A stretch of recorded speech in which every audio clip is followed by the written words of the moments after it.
How's it going, everybody? Welcome to We Do Tech. So a while back we got a bunch of stuff from Aorus of Africa, where we got their Z590 master motherboard, we got their 7000S 7000 megabytes a second NVMe SSD, which is just crazy fast. And today, to round it off a bit, we have their new memory modules right here. Now, memory might not necessarily sound that crazy anymore, but these ones do run at 4,800 megahertz, some of the fastest memory currently available. So we're gonna take a look at these ones, see how they perform and so on, because again, 4,800 megahertz, they are crazy quick. Now just quickly for the specs, they are CL19 with timings of 19, 26, 26 and 46, rated at 1.5 volts. So the timings are quite a bit higher because you actually want a bit lower really, but because of that frequency, that's what you're going to get because it's so high. Now, we're going to find out again how these are going to perform a bit later, but first let's quickly go over the price point, because at that crazy high frequencies you can expect it to be quite a bit more expensive. And just how much expensive exactly? Well, currently we don't really know because it's not available anywhere. We're checking on Amazon, Newegg. Here in South Africa, it's not available anywhere, so we're not exactly sure what these are going to cost once they're actually available, but we believe it's going to range around $500 to $600 around there, because that's also what some of the other memory that's running at 4,800 megahertz actually costs. But these ones are also RGB, so they might be a bit higher, $500 to $600, which isn't necessarily that cheap. But if you want to go for that higher speeds, then that's unfortunately what you're going to pay for. But if you want to get something similar, you can still get the previous models. That is a bit slower, of course, but they're also probably going to be a lot cheaper. So you still have that option at least. Now, as for the design, they aren't really that much different compared to their previous models, but they do have more of a minimalistic design going on this time, without the cutouts here on the side. They do still have the more darker gunmetal gray, which I do actually like quite a bit, as a more of a brushed aluminum style of finish, which does look nice and clean. And then here at the top, you do have the diffused RGB light strip, which does shine here through on the sides and at the top. Now, as for the RGB, you do have 12 addressable RGB LEDs on the side here at the top, and it can be controlled through Gigabyte's RGB Fusion software, where you can connect it with a bunch of your other components and link everything up through that. You also do get 12 different effects, with 5 new ones being available now with these new modules. They are the color strobe effect, cascade, color cascade, droplet, and then also the color droplet effect. But of course, you do still have your standard ones like the iconic rainbow wave effect if you want to go for the unicorn poop style effect, which I still personally do prefer. And then also, of course, the static color effect if you just want to have a single color for your setup. What's up, guys? Ron the editor here. So while I was editing, there was a little issue. So as you guys can see, the RAM is installed, but RGB Fusion does not pick it up. It only picks up the Z590 motherboard.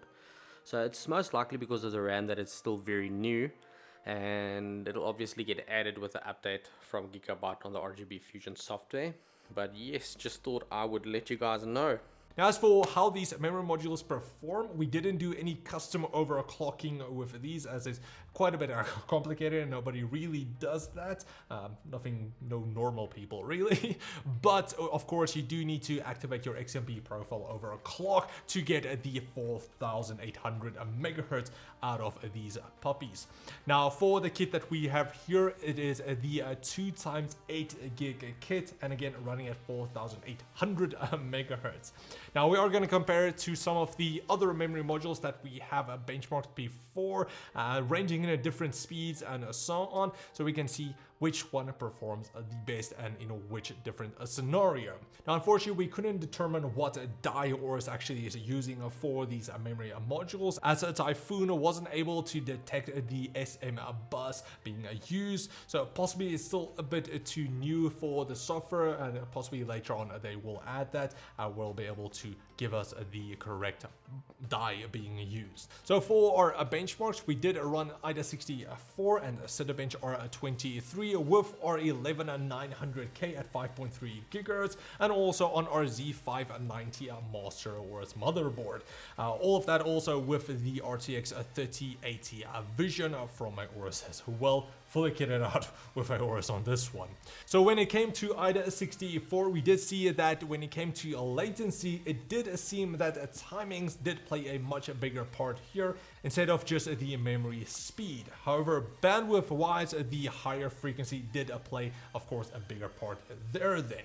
As for with a Cinebench R23, it seems to have come down more on a margin of error really with the single core test, but we did see the higher frequencies do somewhat matter. With the multi-core test, we did see clearly that the higher frequencies do play a big part here, and the Aorus 4800 MHz memory, it did come out on a top above all of the others. Now as for our gaming test on Rainbow Six Siege, it does seem that the game does run much better with tighter timings than it does with higher frequencies, and that is the case that we have seen for quite a while now. Hopefully that does change in the future, but currently timings for games is a bit better. So from what you could see is that the gap between the 4800 MHz and even the 3600 MHz wasn't really that high. So what exactly is the reason to get some of these extremely fast memory modules? Again, it even goes up to 5333 MHz, some of the modules, which is just mind-blowing because they're going to be super expensive. However, the reason for that is possibly if you do want just to have the best of the best, and if time is a really big factor for you. So for example, if you're a really big video editor and you have a lot of big projects that you need to work on and you need to get it done as quick as possible, then it might make a small little difference there. We have seen that it's not necessarily that big, but it could help out there, and possibly even for some 3D modeling or 3D rendering workloads. We didn't personally test that out, but that could possibly play a factor there. So if you're just into gaming, get a 3600 megahertz lower CL rating like CL16, and you're gonna be perfect for that. You're gonna save a lot of money and possibly spend money rather on a better CPU or a better GPU that'll increase your gaming performance a lot more. So even though the new Aorus 4800 MHz memory is quite impressive, it's really quick, honestly, if it was my own money, I would rather, again, save it and use the money to add towards the GPU, because GPU is already so expensive, overpriced. So rather do that, get more, again, 3600 megahertz or so on. But maybe in the future we'll see something from AMD or Intel coming out where they'll be able to use a faster memory a lot more, or game developers implementing that into their games or the gaming engines.